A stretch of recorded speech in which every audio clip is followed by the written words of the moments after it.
Imagine making a plea for donations and only raising $27 in 24 hours. Shocking, right? That's exactly what happened to Sophie Chandauka.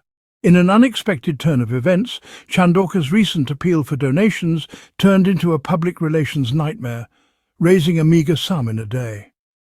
Chandauka, a figure of influence at Sentebale, found herself in the hot seat after the public overwhelmingly rejected her appeal. The backlash was swift and brutal, with social media platforms buzzing with criticism and disappointment. The public's reaction was a clear indication of their lack of faith in her leadership at Sentebale, a charity that was once heralded for its noble cause. The charity, co-founded by Prince Harry and Prince Seiso in 2006, was designed to support children and young adults living with HIV in Lesotho and Botswana. It was a tribute to their late mothers, Princess Diana and Queen Mamahato, and a commitment to dignity, healthcare and hope. But with Chandauka's recent actions, it seems the charity's reputation is at stake. The shocking total of her donation plea, a mere $27, speaks volumes about the public's perception of Chandauka's leadership. The plea was not just a failure in monetary terms, but also a failure in maintaining public trust and integrity, two crucial pillars for any charity. As the public rejected her appeal, the sentiment was clear. They demanded accountability and transparency from the charity, and most importantly, they demanded change. This demand for change was not limited to social media platforms. It echoed in the hallways of Sentebale, leading to an increased pressure on Chandauka. The failed donation plea was the catalyst that ignited the public's discontent. And as the pressure continues to mount, the question remains: will Chandauka heed the call of the public? Or will she continue to cling to her position, risking further damage to the charity's reputation? As the public rejected her appeal, pressure started mounting for Chandauka to resign. In a surprising turn of events, Sentebale, where Chandauka holds a position, launched an urgent fundraising appeal.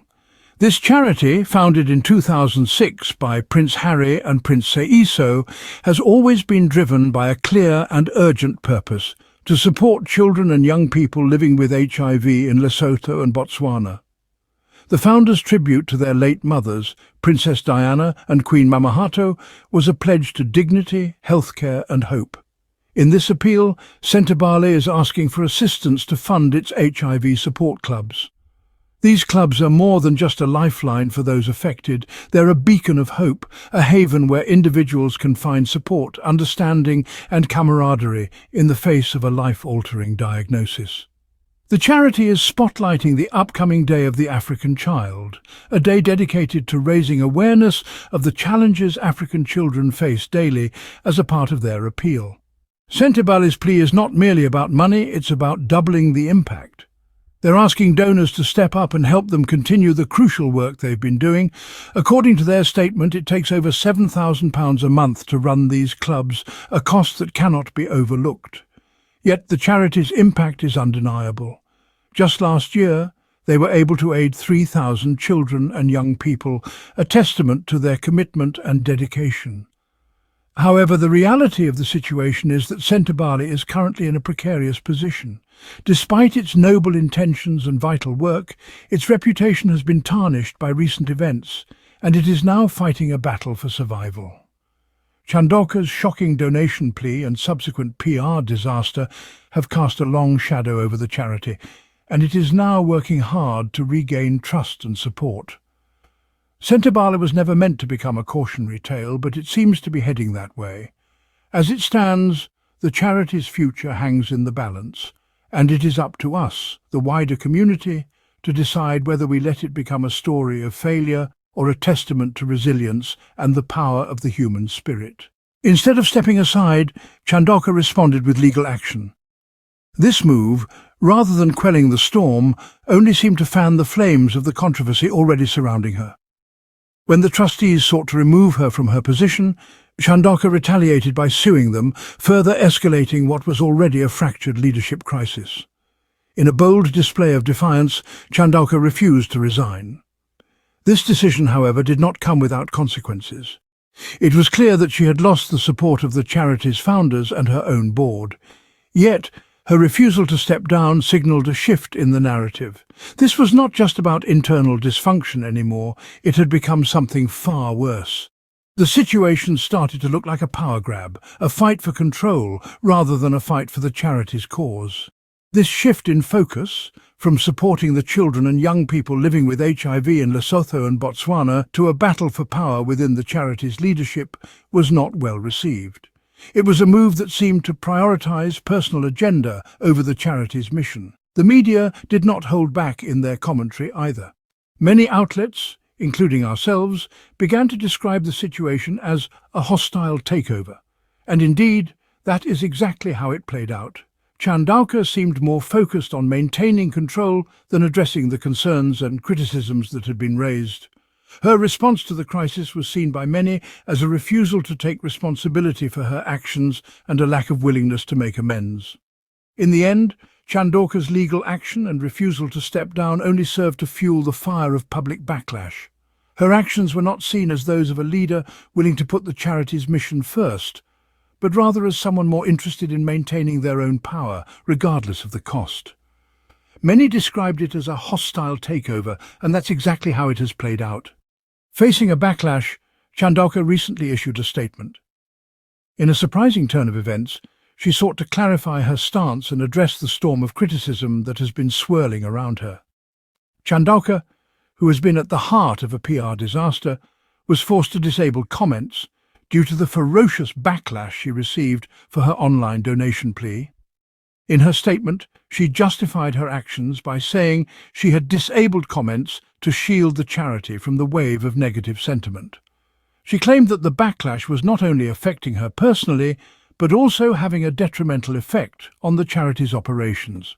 She stated, "The harshness of the comments was impacting our ability to carry out our mission, and so we took the decision to temporarily disable comments." However, this move failed to calm the storm. In fact, it added fuel to the fire, with many interpreting this as an attempt to silence critics and stifle free speech. Critics argue that rather than addressing the root cause of the backlash, Chandauka has chosen to ignore the voices of those demanding her resignation. The demands for Chandauka to step down have not waned. Critics argue that her refusal to step down is exacerbating the crisis at Sentebale. The charity, which was founded with such noble intent, is now embroiled in controversy, largely due to Chandauka's refusal to take responsibility for her actions. The public, founders, and even her own board have lost faith in her leadership. Her refusal to resign has been described as a power grab, a hostile takeover of a charity that was once lauded for its work. The damage to Sentebale's reputation is palpable, and the trust once placed in Chandauka has been shattered.